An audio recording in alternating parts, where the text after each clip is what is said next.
Ousmane Maïga, Funeke Sissoko. On les applaudit s'il vous plaît. Sissoko s'il vous plaît, Funeke.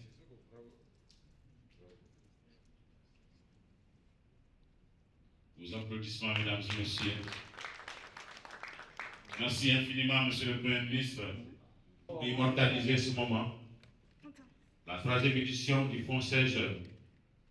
C'est la 3e édition de l'institutionnalisation du fonds, mais c'est au moins la 10e fois où nous distribuons le fonds SAIG.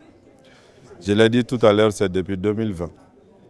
Et en 5 ans, nous avons quand même pu financer 235 projets de jeunes sur l'ensemble du pays. Au début, c'était la commune 4, mais maintenant, c'est l'ensemble du pays. Nous avons pu, grâce à ces financements, créer au moins 270 emplois, parce que certains ont pu créer des emplois, certains ont pu développer leur activité. Nous avons dépensé un peu plus de 114 millions de francs CFA. Ça, c'est en termes chiffrés ce qui s'est passé. Mais cela nous encourage à continuer.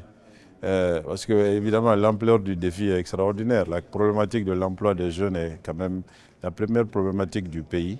Nous sommes en train de faire ce que nous pouvons et nous allons continuer dans cette direction-là. Il faut aussi lancer un appel. À chaque occasion, je dis, j'en appelle à tous nos compatriotes qui ont un minimum de moyens, qui fassent ce qu'ils peuvent pour diminuer le chômage des jeunes. Les gens sont invités à venir travailler sur le fonds SAIG. Il y a eu d'autres qui l'ont fait par le passé. Nous espérons que d'autres le feront. Mais les gens sont aussi invités à agir s'ils le veulent seuls. Et nous sommes prêts à les appuyer dans le cadre de leur initiative, là où ils veulent. L'important simplement, c'est de faire des résultats. Je pense qu'il faut qu'on lance cet appel-là. Nous sommes évidemment fiers de ce qui a été fait, mais nous sommes encouragés à continuer parce que ce qui reste à faire est beaucoup plus important, beaucoup plus volumineux que ce qui a déjà été fait. Cela nous encourage. Vos projets sont surtout reconnus pour votre commune. Est-ce que C'était le cas jusqu'à il y a 2 ans. C'est pourquoi j'ai dit c'est la 3e cohorte quand on a décidé maintenant de l'élargir à tout le pays. De 2020 à 2023, c'était la commune 4 parce que c'est une initiative des députés de la commune 4. Et maintenant, aujourd'hui, c'est le fonds pour l'emploi des jeunes et c'est tout le pays.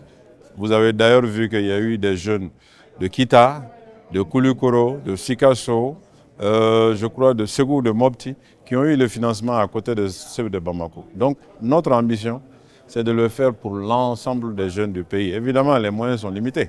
Mais le peu que nous avons, nous allons essayer de l'employer de manière justifiée, de manière équitable, pour que les jeunes puissent croire en l'avenir. Il faut aussi saluer la création de l'association des bénéficiaires. Parce que nous avons souhaité que les bénéficiaires s'impliquent dans la gestion du fonds. Et ça commence à se faire. Et demain, ce sont les bénéficiaires qui vont porter le fonds. Donc ça, il faut saluer cette initiative que nous allons accompagner. Et vous avez fait un appel aux personnes qui ont les moyens, qui veulent participer ou qui peuvent participer. Et au niveau institutionnel, qu'est-ce que les institutions étatiques chargées des jeunes et de l'emploi peuvent faire? L'APEJ doit être saluée parce que l'APEJ nous accompagne depuis 2020 par la formation des bénéficiaires, par leur accompagnement, par leur suivi. Aujourd'hui, nous avons le ministère de la Jeunesse qui est venu pour la première fois. Nous espérons que demain et après-demain, le ministère de la Jeunesse aussi ouvrira un partenariat avec nous et nous allons rencontrer le ministre quand il sera disponible pour voir dans quelle mesure on peut travailler ensemble. Il est clair que les structures de l'État peuvent aider, pas forcément en termes de financement, mais peuvent aider par un appui institutionnel, par un accompagnement.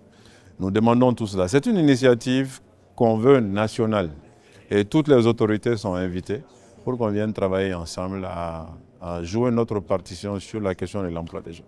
Merci, excellent. Merci.